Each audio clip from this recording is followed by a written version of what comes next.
The open road is full of adventure and cool sights to see. Many people share stories of crazy things they've seen and experienced while traveling. But these subscribers, however, shared their truly, absolutely spine-chilling stories of running into what some would call pure evil. These allegedly true highway horror stories will surely freak you out. If you have a story you'd like to share in a future video, whether it be a highway story or something else, be sure to send it in at swampdweller.net or the email you can find in the description down below. Now, let's get into these scary highway stories.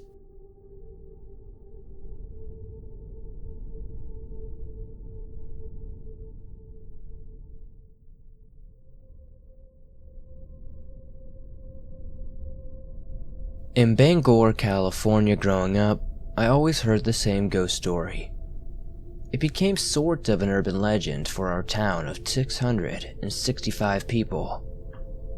From 2006 to 2009, our fire station was haunted. The firefighters all insisted on the presence of a wailing spirit. It would lock the firefighters in rooms alone and screech a deafening sound at the hopeless workers.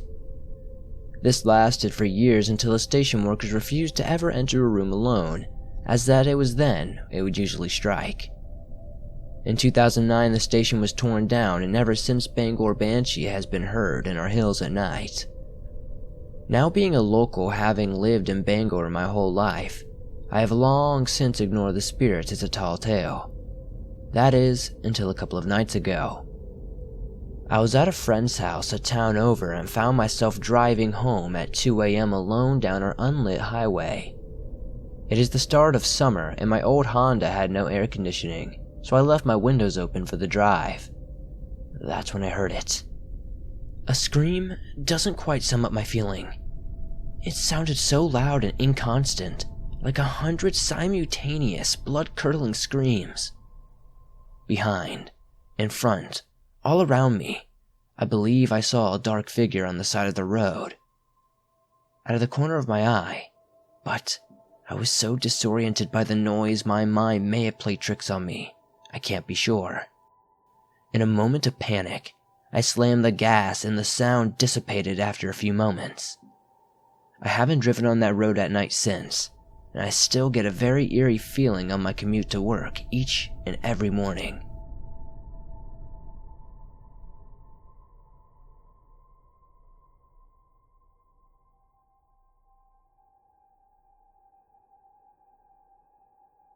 I'm just curious as to whether or not anyone else has ever had an experience like this, or if they have any idea what this could have been.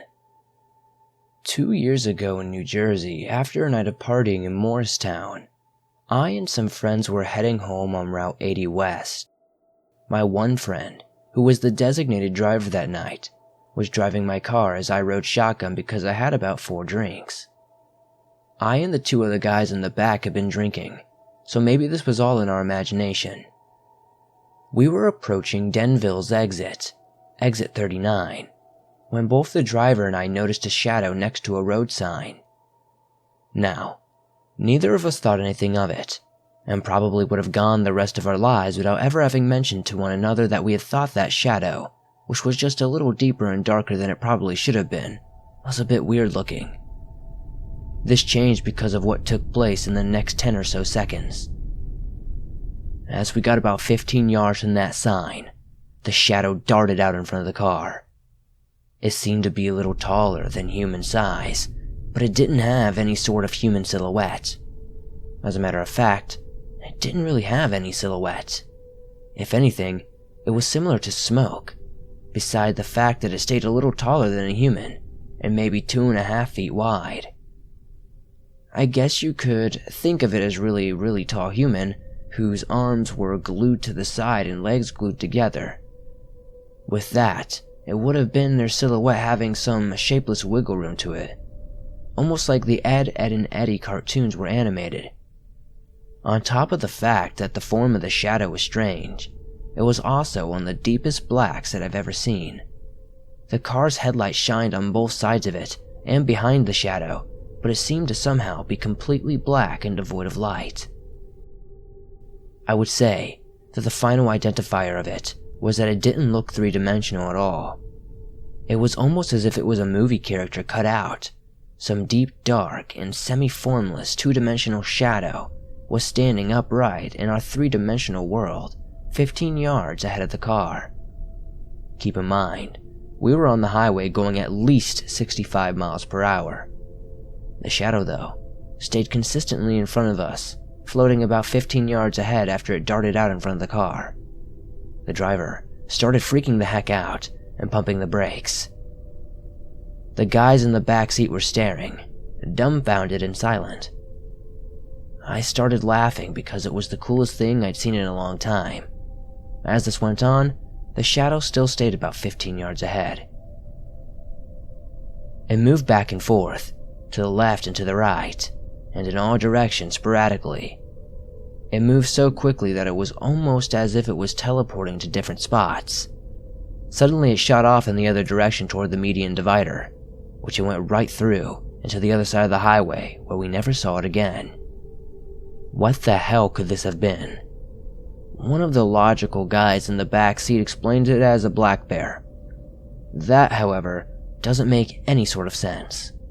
A black bear can be fast and run quite quickly, but it won't suddenly stop 15 yards in front of a car and move at 65 miles per hour with it. Also, unless it was sprinting on its hind legs, it would be way too tall to explain the shadow's height. Anyway, that's all I got. It was an awesome experience, and whenever I'm driving at night, I always hope to see it again. Although, a part of me wonders if maybe the reason why it darted in front of us was to startle us and make us crash. What do you think?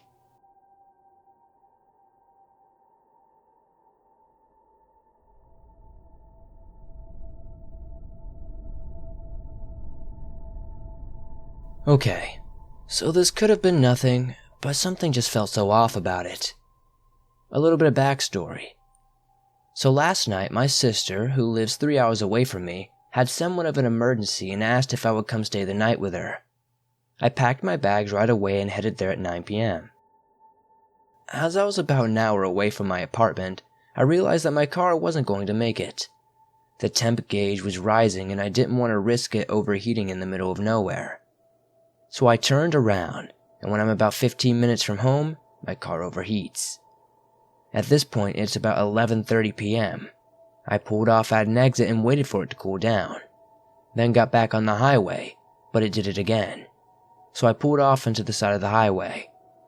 As I'm waiting for it to cool down, I try to start it again, and it wouldn't start at all. I'm a 23-year-old female, all alone, new to town, and my boyfriend was out of town, so I start to panic a little because I had read too many stories. I managed to calm down and called my stepdad to let him know where I was and that I was going to call a tow truck. As I was on the phone with him, 2 cars pulled off the highway right in front of me, and then one right behind me. My first thought was that they were going to help me, or that they were all traveling together and needed to stop. But it was really weird to me that they were all going to pull off at the same spot I did. They all sat in their cars for what felt like forever, but was probably around 3 minutes. Then, a man got out of one of the cars in front of me and started walking toward my car. He walked to the passenger side, stopped for a second, then walked to the car behind me. This whole time I'm describing what he looks like to my stepdad just in case. He was then in the car for a while and walked back towards my car. As he was passing by my window, he hit it with his knuckle, knocking once as he kept walking. They then sat there for a while. Then they all left at once. I'm realizing as I'm typing this that it doesn't seem that weird, but being alone on the highway with 3 cars pulling off in front of you and behind you is a suffocating feeling, and I really don't understand why he felt the need to knock on my window as he walked by. I'm not going to lie, it made me kind of cry because it was just so bizarre. I'm just hoping that they just pulled off to talk to each other and I was just overreacting.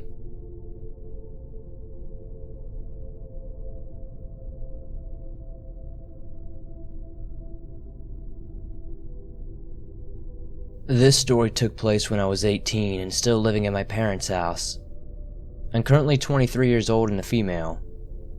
My parents live in a rural part of Michigan off the main highway. In fact, from the big window in the living room, you can watch the cars drive by on the highway. The closest neighbors to my parents are probably about a half a mile away, separated by thick woods. On this night, both of my parents were working late shifts, and my dad was due to arrive soon for his lunch break. I wrapped up in a blanket and watched TV in our living room while listening to the rain and snow combination hit the windows. This was around 9 at night and it was late fall. So, very dark and very cold. My dad stayed home for his lunch break for about an hour and then left to go back to work. Soon after pulling out of the driveway, he called my phone and told me to look out the big living room window under the streetlight on the highway and see if I noticed anything out of place. Immediately, I noticed a figure sitting on the side of the highway under the streetlight. I asked my dad if I should call 911 and get an officer out to check on this person. I was worried that they could be injured or possibly an elderly person who didn't know where they were. He said yes, and I called 911 and talked to a dispatcher about getting an officer out to check on this person and hung up after she said someone was on their way. I sat in the window watching this person, waiting for the officer to show up, when they stood up and began dancing under the streetlight in the middle of the road. The way this person danced immediately sent a chill down my spine. By this time it was around 10 p.m., snowing heavily, and this person was slow dancing in the middle of the highway like they didn't have a care in the world. After a couple of minutes of dancing in the road, they stopped, crossed the highway, and began sprinting down my driveway. At this point, I was terrified. I called 911 back and told them that this person was no longer on the highway but was walking down my driveway. They advised me to make sure all the doors are locked and to keep an eye out for this person so that we could tell the officers when they got there. At this point, dispatch offered to stay on the phone with me until the officers arrived since this person was entering my yard and I was home alone. I ran to my kitchen window, which faced my driveway, and couldn't see this person anywhere. I'm panicking at this point because I had no idea where this person was or what their motives were. All I knew was that they were in my yard somewhere in the darkness. As I'm looking out the window, this person walked directly in front of the window and went over to the garage. I moved windows once again. The window on the front door faces the garage, and finally got a good look at this person thanks to the yard light.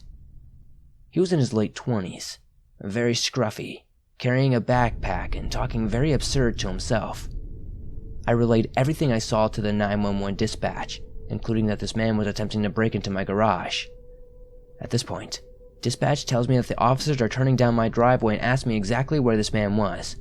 I told them that he was trying to break into my garage and officers were able to restrain, cuff, and put him back into the cop car. One of the officers then came to talk to me and explained that the man was a very strung out guy on drugs and had various rocks and knives in his backpack. They reassured me that he was going to be spending some time in jail, and I could feel safe spending most nights alone. I'm not really sure what this man's intentions were, but I'm happy officers got there when they did, and I didn't get wrecked by that guy.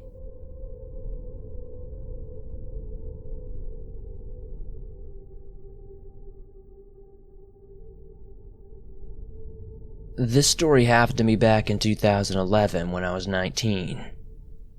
I live in Sydney, Australia, and this happened on a country back road on the outskirts of the city at a place called Picton. I and 4 of my high school buddies decided to go for a drive with no particular destination in mind. We jumped on the highway at about 8 p.m. It was summer, so the sun was beginning to set. We took an exit off the highway and began driving down a few rural roads. Being that we had no destination in mind, and that we were more focused on the music blasting out of the speakers, we eventually got lost. There was a full moon that night and there wasn't a cloud in the sky. After a while, we saw a car pull out from the side road about 100 meters in front of us. From the height of its red taillights, it looked to be a sedan. Being lost, we decided to follow the car. We did have signal on our phones and could have easily charted out a route on Google Maps, but decided against it to see if we could find our way back by following this car. It was really stupid, and we know this now, and we will never do that again. We maintained the 100-meter gap between us and the car and followed at about 80 kilometers per hour. We eventually came to a long straight dirt road with large treeless fields on both sides. We then saw the car taillights make a left turn up ahead, and I thought, finally, we can get off this stretch of road. This is when things get very creepy. We arrived at the turnoff and about 10 seconds after the car turned off, but there was no turnoff, just a dead end. There was an old rusty metal gate that was clearly locked with an equally rusty chain and padlock leading to an overgrown driveway with no clear tire tracks. There was no way that the driver could have just unlocked the gate and driven down the driveway in 10 seconds. Even if they did, we would have seen the headlights and taillights going down the driveway. If for some reason they decided to switch them off, we would have still seen the car as the terrain was very flat and it was a full moon. We all confirmed what we witnessed with each other. To this day, I still can't explain what happened. Did the car somehow evade our vision, or was this a lost soul returning to their earthly home after a tragic event? Personally, I'll never know.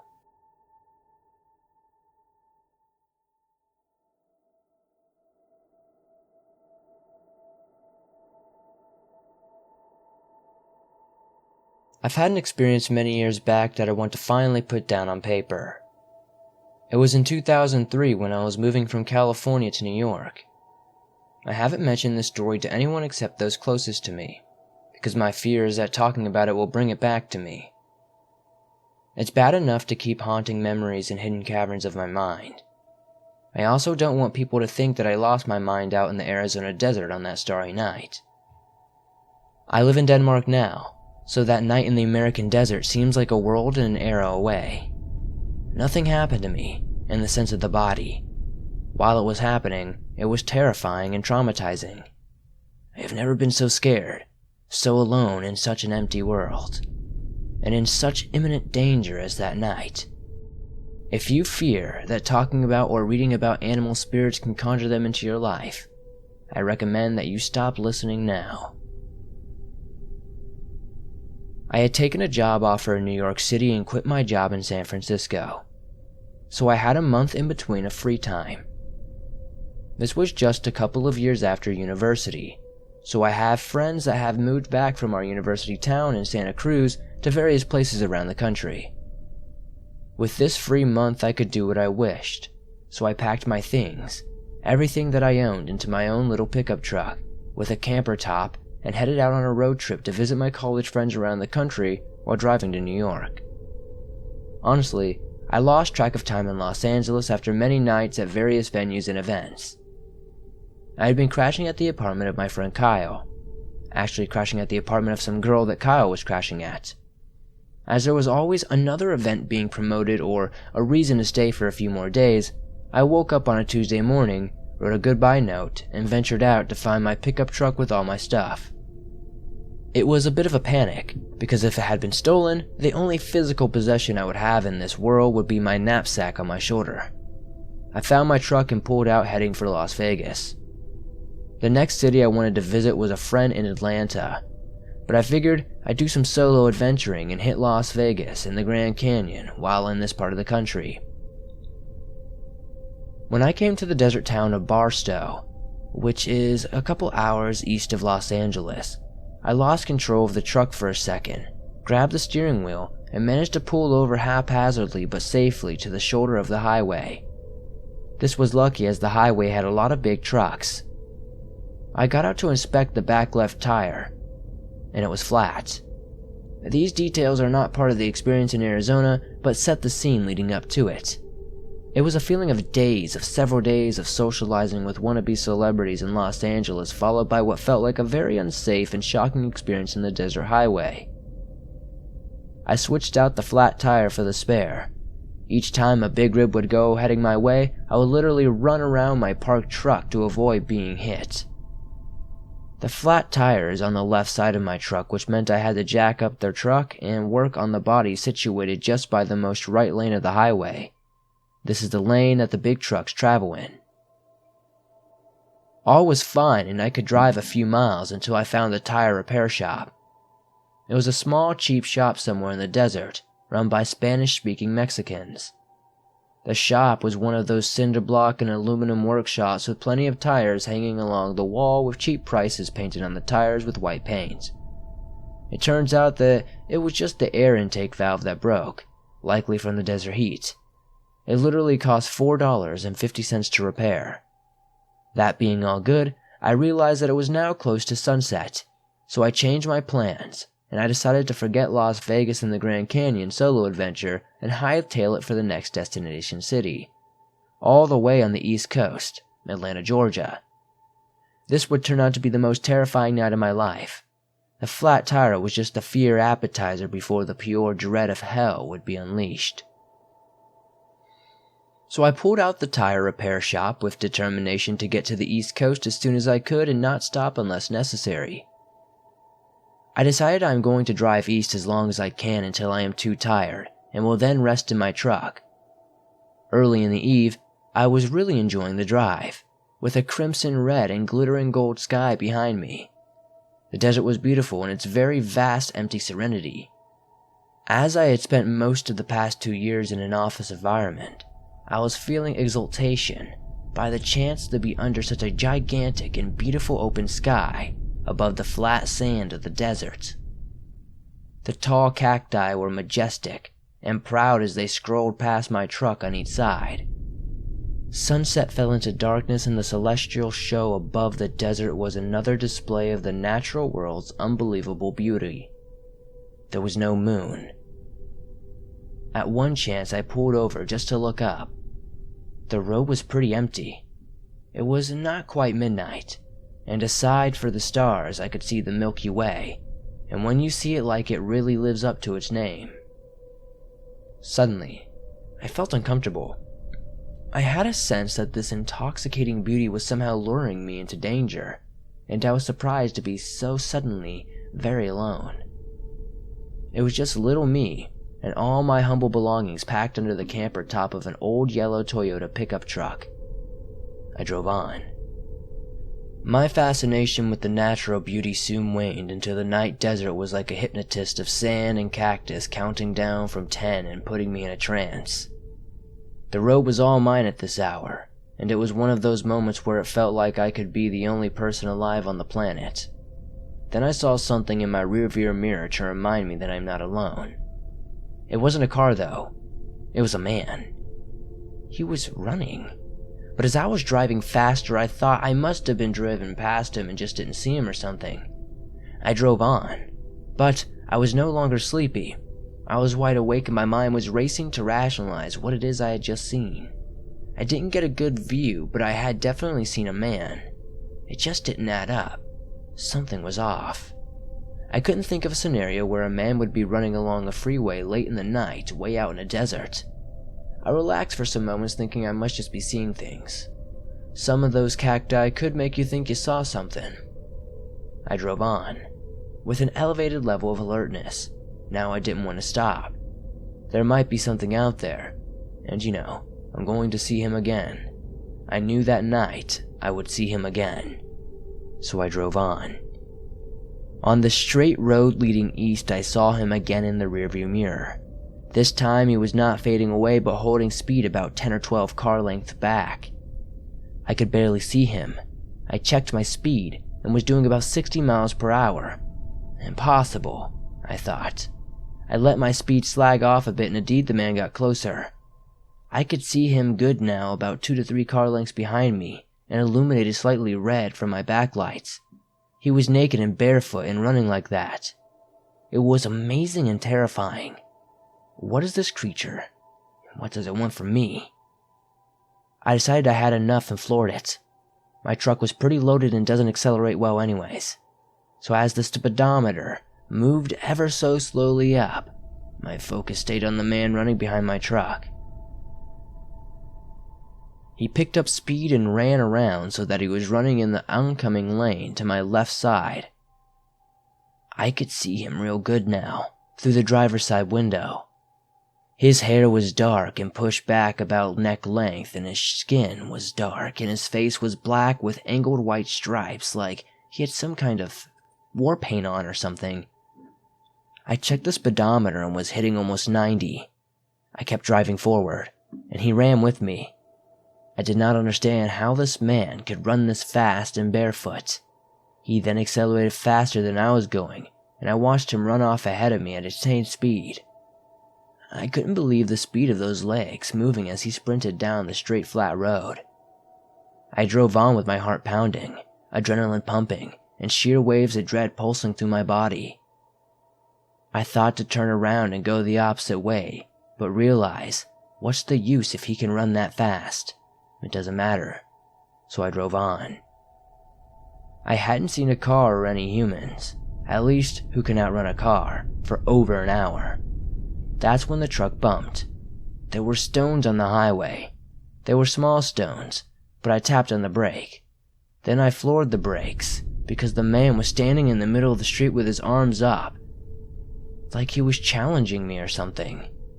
He pointed both his index fingers at me with parallel arms, and then, while holding his gaze, he wiped his neck with his finger horizontally from left to right, miming a throat cut by a knife. I understood this sign language. The man walked up outside my driver's side door and tapped on my window several times. I was afraid he would break the window. He was talking in some language, like a Native American language that made no sense to me. I could see his face very clearly. He did have some kind of black paint on his face with 3 white stripes under each eye. The white oval on his forehead was also kind of telling. He continued his rant, blustering with a firm gaze. I was relieved to see 2 headlights on the rearview mirror. A rig was approaching. The man looked in the direction from where he had come. He then looked back at me, and I saw his eyes.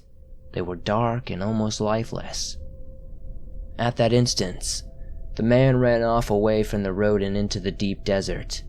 The truck veered into the oncoming lane to pass, and my truck shook and waned from the vacuum and force of air as the rig passed and its blaring horn giving a deafening Doppler effect. In the sudden silence, I watched the dust fall back to the road as the rig slowly vanished into the darkness ahead. I drove on. The sun rose, and only stopping to get gas in New Mexico, I did not dare to take my sleep break until I was in Texas Wednesday night.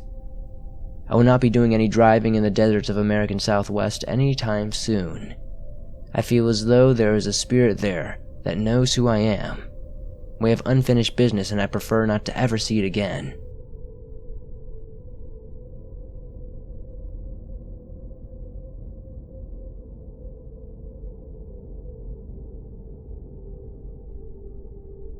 It struck me that I never shared this weird experience I had driving one day. I was on the highway that was very long, or rather quiet, that only had 2 lanes. A car had happened to pass me, and I thought nothing of it until I glanced again in the direction of the car, and it was mysteriously just gone. I had to traverse this road every day for work for a long time, and I had some other weird and unusual experiences near the same spot.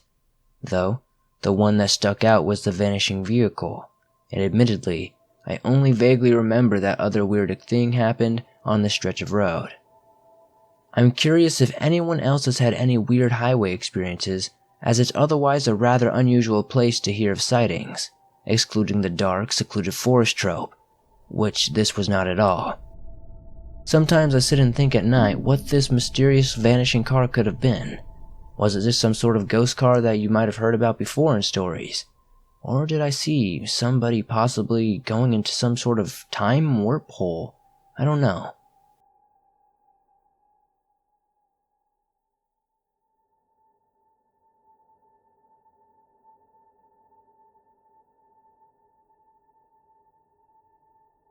When I was around 18 or 19, I and a group of my female friends all drove to George, Washington, for the Warped Tour at the Gorge Amphitheater, which is pretty much in the middle of nowhere. After a very long and tiring but fun day, we piled into the car around 9 p.m. and headed home. We were driving along the highway, which had no lights and was surrounded by forest on both sides. Eventually, a white car was quickly approaching our car from behind, because they were speeding. We thought nothing of it, and the person who was driving the car got into the right lane to let them pass, which they did. Once around us, they stopped speeding and started doing the speed limit. None of us at this point thought anything was out of the ordinary.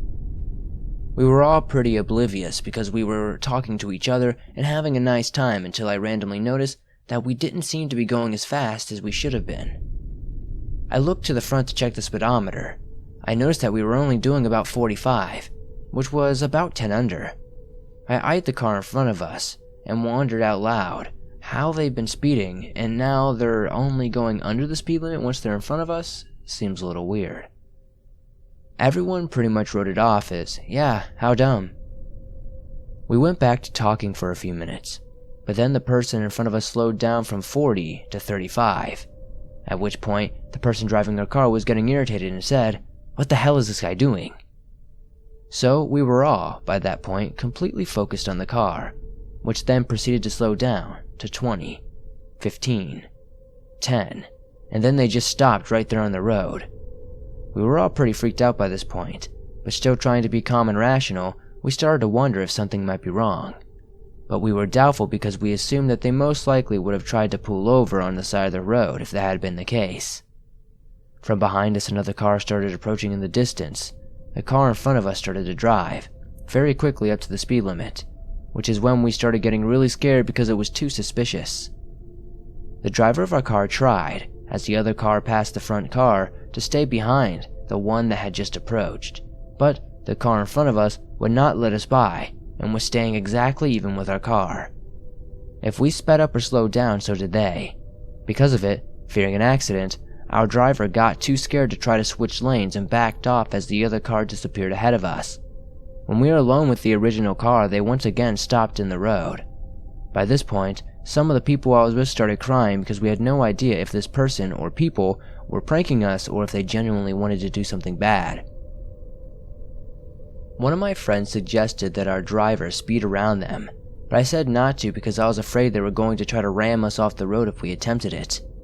The way I saw it, being behind them was the only advantage we had.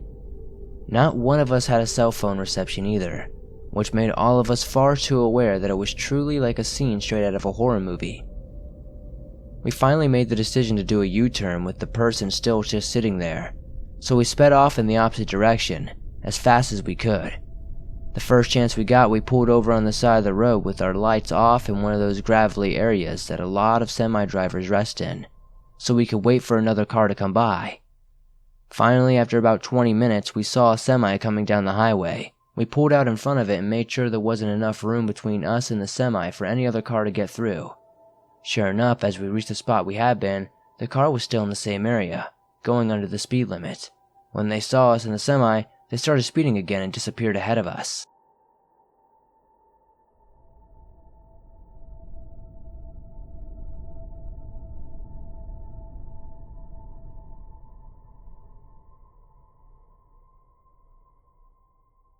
My dad had a very strange encounter on a desolate rural highway in the mid-late June of 1988. Just a year and a half before I was born. He was driving from Nevada to California on Highway 120, a 2-lane mountain road that cuts through Yosemite National Park and crosses mountain passes at altitudes of over 8,000 feet. It was about 3 a.m. at night. There wasn't another car in sight, and the road was surrounded by a dense redwood forest on both sides. My dad abruptly noticed a figure in the distance. It was of a woman waving her arms frantically, standing in the middle of the road. Desiring to avoid confrontation with a bum seeking a needless favor or a criminal trying to trick him, he veered left and drove past the woman. However, the moment he drove past her, his conscience caught up with him. He thought about how he would feel if he picked up a newspaper later that week with an article about a woman who went missing near Yosemite. Upon reflection, he pulled over to the side of the road, about 500 feet past the woman. Even though he was somewhat far away, he was still able to see that the woman was clearly through a combination of particularly bright moonlight and the night of his car's taillights. When he looked back, he saw the woman was no longer waving and just standing there. He thought this was really strange, If she really needs help, she would have rushed over to the car, right? So my dad waited for about 20 or 30 more seconds when the woman just continued to stand there. At this point, my dad started to get really creeped out. Did this woman have an accomplice or two hiding in the woods? Was this an ambush? It was at this point my dad hit the gas pedal and got the heck out of there. He never actually found out what was up with that woman.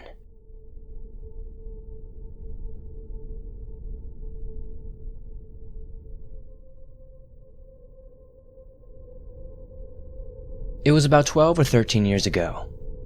For a while, I even forgot about it. But recently it came back to my memory and sparked my interest in the supernatural. I hate to find out that I was fooled, and tend to be pretty rational. So, something has to be really freaky to get my attention. I was young, but I don't think that makes it any less valid. I was probably 10 years old, so I knew what was real and what wasn't. Plus, there were two witnesses to this story that shows something was up. It still gives me chills. So, here's what happened. We lived in Tennessee at the time. We lived in a nice, family-friendly small city. Not the kind of place for anything weird to happen, per se. We were going down one of the main roads, to the store or something. I'd been down there a million times, so I wasn't really interested in looking out the window. I was minding my own business until I heard my sister scream. I and my dad both jumped in our seat. I thought she was hurt, but she wasn't hurt, she was just shocked. I then hear her say, That car has no one in it. I looked up and sure enough, I didn't see anyone in there. It went by really quickly, but as far as I could tell, no people were even in the vehicle. But despite the lack of driver, I guess, it seemed to be very controlled. It wasn't out to hurt anyone, and it looked like whatever or whoever was controlling the car just had places it wanted to be. It passed us nicely, just like any normal car would, and went on its way. I watched it going down the highway as far as my eye could see. It didn't vanish like some creepy movie car. It just went the normal speed and made its way down the highway. We were about to pass under a bridge and the car was coming from an exit ramp that went off that bridge. So that meant it had to come down to merge next to us. That's one reason why it was so weird. It merged so we were pretty close. The driver's window of the car was direct to the right of my sister's window. It was about eye level because it was a low car, and ours was a little bit taller.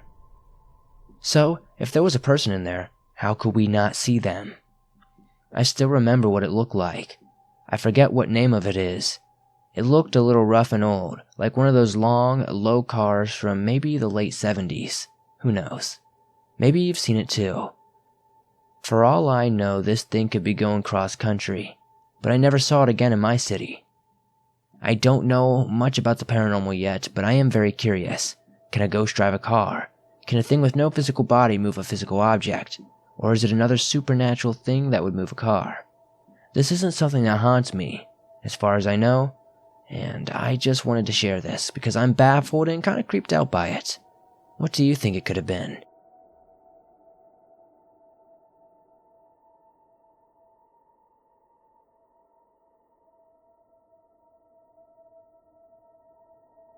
Thanks for watching. If you enjoyed this video, be sure to hit that like button as it helps me out a lot and lets me know that you enjoyed it. If you're new to the swamp, why not subscribe and turn on notifications to never miss a new video, as I upload them on all things natural and supernatural, almost every single day of the week.